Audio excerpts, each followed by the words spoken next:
আমরা সকলে কয়েকবার দুরূদ শরীফ পড়ি। আল্লাহুম্মা সাল্লি আলা মুহাম্মাদ ওয়া আলা আলি মুহাম্মাদ কামা সাল্লাইতা আলা ইব্রাহিম ওয়া আলা আলি ইব্রাহিম ইন্নাকা হামিদুম মাজিদ।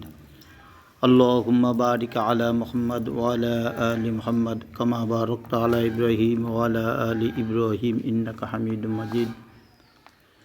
আলহামদুলিল্লাহ নাহমাদুহু ওয়া নুসাল্লি আলা রাসূলিহিল কারীম, আম্মা বা'দ। আউযু বিল্লাহি মিনাশ শাইতানির রাজীম। বিসমিল্লাহির রহমানির রহিম। কুল্লু নাফসিন যায়িকাতুল মাউত সুম্মা ইলাইনা তুরজাউন। ওয়াকালা রাসূলুল্লাহ সাল্লাল্লাহু আলাইহি ওয়াসাল্লাম, আল মাউতু হাক্কুন, আল কবরু হাক্কুন, আল মিজানু হাক্কুন। ওয়াকালা শায়ের। আজ আমরা দুনিয়ার বুকে যারা জীবিত রয়েছি, আমাদের প্রত্যেকের শুকর আদায় করার দরকার যে আল্লাহ রাব্বুল আলামিন আমাদেরকে সশরীরে সুস্থ রেখেছে। আমরা মসজিদে এসে পৌঁছাইতে পেরেছি জুম্মার নামাজকে আদায় করার উপলক্ষ করে। আজ আমাদের দেশের ভিতর থেকে কাল থেকে আজ পর্যন্ত কয়েকজন মানুষ ইন্তেকাল করেছে। হয়তো আমরা কারোর খবর নিতে পারছি, কারোর খবর নিতে পারিনি। একজন মহিলা মারা গেছে।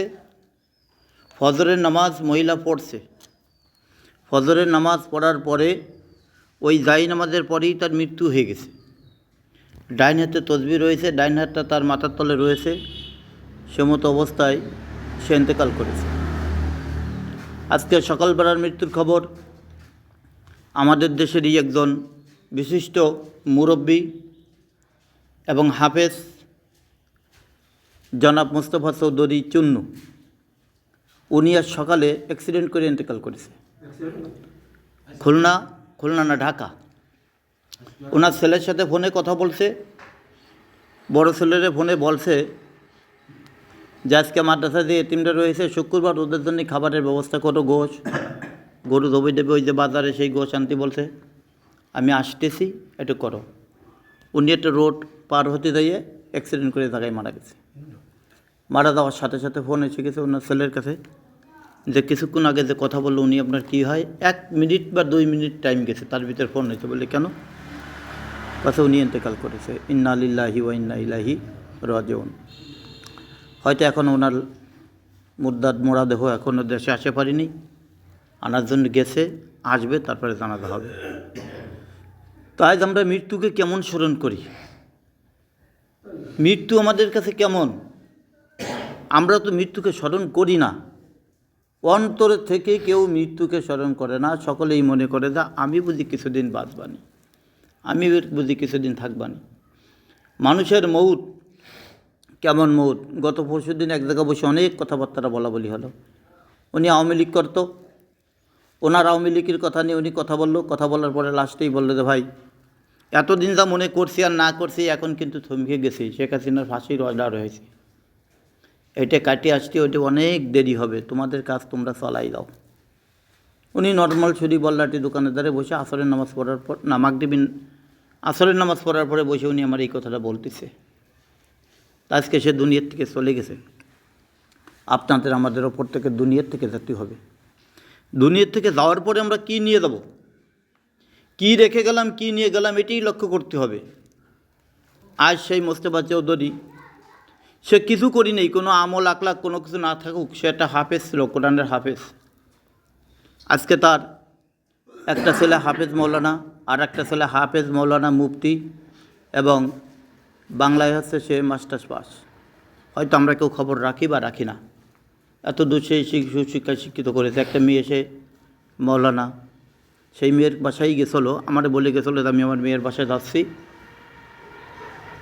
তাই আজকে তো আমরা দুনিয়ার বুকের থেকে চলে যাব, সকলে চলে যাব। কী রেখে যাচ্ছি?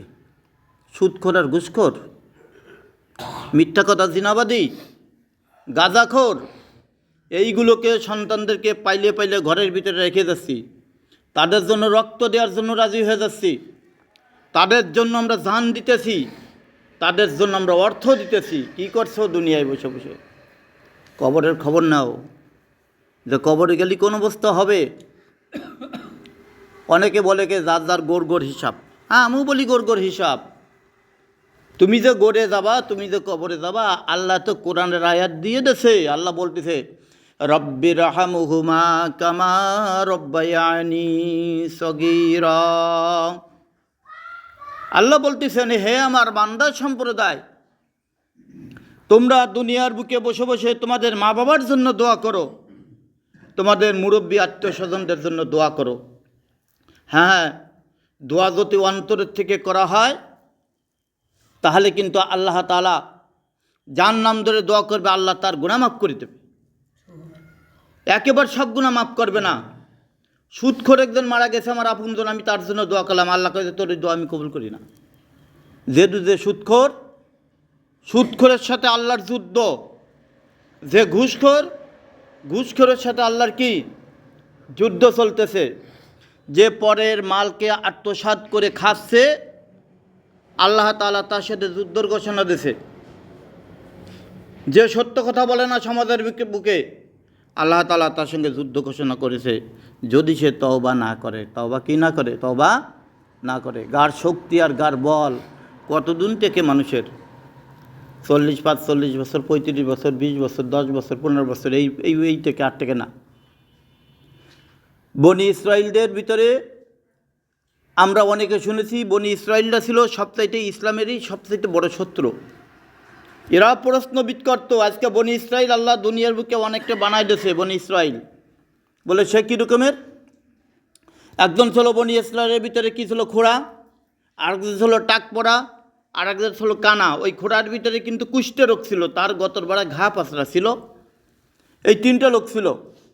তিনটা লোক থাকার পরে আল্লাহ রাব্বুল আলামিন একদিন জিবরাইল আলাইহিস সালাতু ওয়াস সালাম বললেন, যা জিবরাইল, ওই তিনটে লোকের একটু পরীক্ষা করো তো। বলে আল্লাহ কেমনে পরীক্ষা করব? বলে আগে দাও, কানার কাছে দাও। এইবার অন্ধ ব্যক্তির কাছে গেছে। অন্ধ ব্যক্তির কাছে যে জিবরাইল আলাইহিস সালাতু ওয়াস সালাম দিয়েছে, আসসালামু আলাইকুম রহমতুল্লাহ। উনিও সালামের উত্তর দিয়েছে, ওয়ালাইকুম আসসালাম রহমতুল্লাহ। কয়েছে ভাই আপনি কী চান দুনিয়ার বুকে? কয়েছে আপনি কে রে ভাই এত বড় সাহায্য করবেন? বলে আমি যেই হই না কেন আপনাকে সাহায্য করার জন্য আমি চেষ্টা আছি, প্রস্তুতি আছি, আপনাকে সাহায্য করবো ইনশাআল্লাহ আল্লাহর পক্ষ থেকে। কয়ে তুমি এবার ইনশাআল্লাহ বলছো? বলে হ্যাঁ আমি বলেছি। তখন বলতেছে যে আমি চাই যে আল্লাহ যেন আমার চোখ দুটো ভালো করে দেয়, আমি যেন পৃথিবীর লোকজন দেখতে পারি, আল্লাহ তাআলা সমস্ত সৃষ্টি জীবগুলো যেন দেখতে পারি, আল্লাহ আমার চোখ ভালো করে দিক। হযরত জিবরাইল আলাইহিস সালাতু ওয়াস সালাম আল্লাহর হুকুমে কী করলেন? তার চোখের পরে হাতটা দিলেন। যখন চোখের পরে হাত বুলিয়ে দিয়েছে তার চক্ষুটা ভালো হয়ে গেছে। এবার চোখ যখন ভালো হয়ে গেছে তখন বলতেছে, আল্লাহর বান্দা তুমি এখন কী চাও? কয় যে আমি কিচ্ছু চাই না, আমি একটা গাভী চাই, আমার একটু দুধ খাওয়ার লোভ বেশি, আমি একটা গাভী চাই। আমার একটা গাভী যদি দেওয়া হয় তাহলে আমি অনেক কিছু করতে পারবো। জান্নাত থেকে জিবরাইল আলাইহিস সালাতু ওয়াস সালাম একটা গাভী এনে তাকে দিল আল্লাহর হুকুমে। এইবার সেই গাভীটা দুনিয়ার বুকে লালন পালন করতে করতে বিরাট বড় ধনী হয়ে গেছে, অনেকগুলো গাভী হয়ে গেছে, অনেকগুলো গরু হয়ে গেছে। বাস হতে তালেই আছে। এরপরে গেছে কার কাছে? ওই কুষ্ঠরোগ যার কাছে তার কাছে গেছে। যে বলতেছে ভাই আপনি কী চান? বলে আমি তো কিছু চাই না, তুমি এত বড় উপকার করবা কে? বলে আমি যেই হই না কেন তোমার কাছে আমি বলতেছি। বলে আমি চাই মানুষ আমাকে ঘৃণা করে, মানুষ আমার কাছে বসে না, আমি খোড়া, আমার গায়ে গন্ধ কয়, আমার গতরে পচা ধাউদ মৌদ রয়েছে, আমার কাছে কেউ আসে না। আমি চাই যে আমার আল্লাহ শরীরটা সুস্থ করে দিক। তার গায়ে হাত বুলিয়ে দিয়েছে, সে সাথে সাথে সুস্থ হয়ে গেছে। হয়ে তার বড় বড় আল্লাহর বান্দা তুমি কী চাও? বলে আমি তো দুনিয়ার বুকে কোনো কিছু চাই না, আমি চাই একটা বকরি। কী চাই? বকরি। আল্লাহ তাআলা তাকে একটা বকরি, আল্লাহর পক্ষ থেকে একটা বকরি এনে দিয়েছে জান্নাত থেকে। বকরি জান্নাত দেওয়ার পরে অনেকগুলো বকরি হয়েছে। অনেকগুলো বকরি হয়ে যাওয়ার পরে এইবার সে লালন পালন করে খাচ্ছে নাচ্ছে ঘুরে বেড়াচ্ছে। এইবার তৃতীয় ব্যক্তির কাছে গেছে। তৃতীয় ব্যক্তির কাছে যখন গেছে যে ব্যক্তি ছিল খোড়া, অর্থাৎ টাক পড়া, ইনি ছিল টাক পড়া আল্লাহর কাছে গেছে। কাছে তুমি কী চাও? বলে আমাদের মানুষের দুনিয়ার বুকে টাক পড়া কয়ে সকলে কী করে ঘৃণা করে, আমার এই টাকটাকে আল্লাহ তাআলা সুস্থ করে দিক, আমার এই টাকটা ভালো হয়ে যাক, আমি এটা চাই। জিবরাইল আলাইহিস সালাতু ওয়াস সালাম যখন ওর মাথার পর হাত বুলিয়েছে তার টাক পড়াটা সুস্থ হয়ে গেছে। এইবার জিবরাইল আলাইহিস সালাতু ওয়াস সালাম বলছে তুমি কী চাও দুনিয়ার বুকে, তুমি কী চাও? বলে আমি একটা উট চাই। কী চাই? উট চাই। তখন তাকে একটা গাবিনওয়ালা উট দেওয়া হয়েছে। উট দিলে অনেকগুলো উট হয়ে গেছে। এবার ওর অনেকগুলো সম্পদ হয়ে গেছে। সম্পদ হয়ে যাওয়ার পরে আল্লাহ রাব্বুল আলামিন একদিন জিবরাইল এতগুলো সম্পদ দিলি, তা একটু পরীক্ষা করবি না? কয়ে আল্লাহ পরীক্ষা তো করার দরকার। কয়ে যা এবার পরীক্ষা করতে যা। সর্বপ্রথম উটালার কাছে আসছে, উটালার কাছে এসে বলতেছে, ও উটালা ভাই আমি একজন মুসাফের। বলে তুমি কি মুসাফের? বলে আমি একটু আইছিলাম সফরে, আমার কোনো কিছু নেই, আমার সব কিছু শেষ হয়ে গেছে, আমার একটা উট দাও, আমি বিক্রি করে আমি একটু সফরটা শেষ করি। কয় কি না, আমার এখান থেকে আমি দিতে পারবো না, কিঞ্চিত পরিমাণও তোমাকে দিতে পারবো না। আর জিবরাইল আলাইহিস সালাতু বলতে, তুমি না টাক পড়া ছিলে, তোমার মানুষ ঘৃণা করতো, তারপরে তোমার মাথায় চুল হয়েছে, একটা উট দিয়েছিল, কয় যে লোকজনকে ডাকতেছে, দারোয়ানকে ডাকতেছে, তার সমস্ত সেনাবাহিনী ডাকে, দিকাই তো দেখ কে আসে আমার একটা টাক পড়া বলতেছে আর পিটিয়া। জিবরাইল আলাইহিস সালাতু ওয়াসসালাম কয় আমার পিটাটি লাগবে না, আমি চলে যাচ্ছি। আল্লাহ রাব্বুল আলামিনের সঙ্গে ইশারা হয়ে গেল, আল্লাহ বললো যে যেরকম ছিল সেরকম হয়ে যাবে। জিবরাইল বলেছে, তখন উটগুলো সব আকাশের দিকে মাঠের থেকে উড়িয়ে চলে যাচ্ছে, একটা উটও জমিনের বুকে নেই। উনি যেই টাক পড়া সেই টাক পড়া হয়ে গেছে, এখন তাকে টাক পড়াই বলতেছে। এরপরে গেছে ওই অন্ধর কাছে, অন্ধর কাছে না, যার কুষ্ঠের রোগ ছিল তার কাছে গেছে, যে বলতেছে ভাই আমি একজন মুসাফির, আমি একটা সফরে এসেছি, আমার কোনো মাল সামানা নেই, আমার একটা বকরি দাও, আমি একটা বকরি বিক্রি করি, আমি কি করব, আমার আমার সফরটা আমি শেষ করি। কাছে না, আমার এখান থেকে দেওয়ার কোনো কায়দা নেই, আমি দিতে পারবো না। বলে কেন? তুমি না এরকমের কুষ্ঠের রোগ ছিল, তোমার গায়ে গন্ধ কত, ঘৃণা কত, মানুষ তোমার কাছে এসে বসতো না, তুমি সেই লোক না?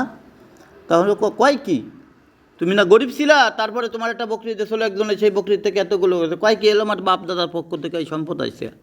তখন ওই জিবরাইল আলাইহিস সালাতু ওয়াসসালামরে ওখানে অপমান করছে, অপমান করে জিবরাইল আলাইহিস সালাতু ওয়াসসালাম বলছে, আল্লাহ ও যেরকম ছিল সেরকম করে দাও। সমস্তগুলো আকাশের দিকে উড়ে চলে গেছে, একটাও জমিনের বুকে নেই, সে যেরকম ছিল সেরকম হয়ে গেছে। এইবার গেছে অন্ধর কাছে, অন্ধর কাছে যাওয়ার পরে বলছে যে ভাই আমি একজন মুসাফির, আমার কোনো সম্পদ নাই, আমার কাছে কোনো কিছু নাই, মাল সামানা সব শেষ হয়ে গেছে, আপনি আমার কিছু অর্থ দেন, একটা গাভী দেন, আমি বিক্রি করে আমার সফরটা আমি শেষ করি।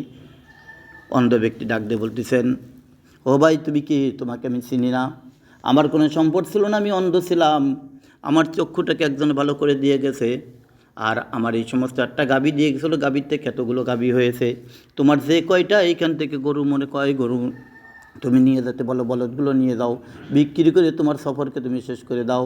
জিবরাইল আলাইহিস সালাতু ওয়াসসালাম বললেন যে ভাই আপনার তো আমি নেব না, আপনাকে পরীক্ষা করেছেন, আল্লাহ পাঠাইছিল, আপনার যেরকমের মাল সেরকমের দুনিয়ার বুকে থেকে যাবে। আর আজকাল আমরা দুনিয়ায় কী করতেছি, 2 টাকার মালিক হয়ে লাভ করতেছি, আকাশ পর্যন্ত লাফায় ওঠো।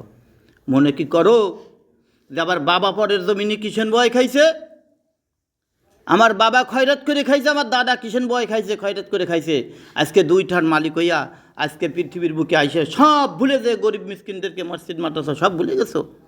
এত সোজা, যেরকম ছিল সেরকমই তো হয়ে যেতে হবে, যেরকমের ছিল সেই রকমের হয়ে যাবে। যার যার ইতিহাস, যার যারটা যদি ছেড়ে দেওয়া হয় তাহলে ওয়াজ কিন্তু করা লাগে না, যার যার ওয়াজ সে বাইছে নিতে পারে। আজ আমরা দুনিয়ার বুকে যারা আছি, আসুন আমাদের মৃত্যুর আগে আমরা বড় বড় ওলামাদের সঙ্গে আমরা সম্পর্ক রেখে ইন্তেকাল করি, নচেত কিন্তু উপায় থাকবে না। আজকে ফজরের সময় আমি এখানে বলতে বাধ্য হয়েছিলাম যে আমাদের এই মহল্লার মতন এত বড় গুমরা মহল্লা সারা পৃথিবীর বুকে আছে বলে আমার সন্দেহ, একজনেরও কোনো একজন আলেমের সাথে কারো কোনো সম্পর্ক নেই। এখানে কি এমন কেউ আছেন দাঁড়াই পরে বলতে পারবেন যে আমি এখন ফোন দিলে উদয়পুরি পেশা হুজুর আমার ফোনে জবাব দেবে, আমি এখন ফোন দিলে গহরডাঙ্গার হুজুর আমার জবাব দেবে, আমি এখন ফোন দিলে খুলনার পেশা হুজুর আমার জবাব দেবে, আমি এখন ফোন দিলে এই যে বড় ঘাটের যে পেশা হুজুর আছে উনিও আমাদেরকে ফোনে জবাব দেবে?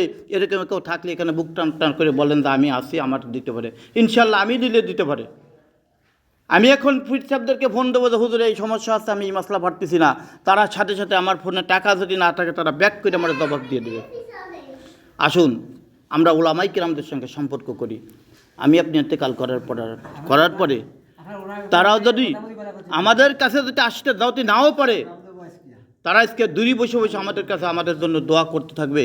এমন অবস্থা আমাদের জীবন গঠন করতে হবে, এই জীবনটা যদি আমরা সঠিকভাবে গঠন করতে পারি তাহলে আপনি আমি মরেও শান্তি পাবো এবং আখেরাতেও শান্তি পাবো, কবরে যেও শান্তি পাবো। আল্লাহ তাআলা ওলামায়ে কিরামদের সঙ্গে আমাদের সম্পর্ক রাখার তৌফিক দান করুক।